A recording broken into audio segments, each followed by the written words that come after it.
என்னோட நிலைமை. இந்த மாதிரி உங்களுக்கு இருந்துச்சுன்னா கமெண்ட் பண்ணுங்க.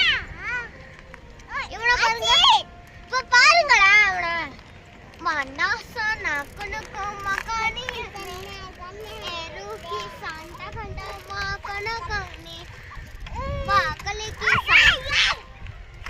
காம்பிட்ட போமா. இதான் என் நிலைமை.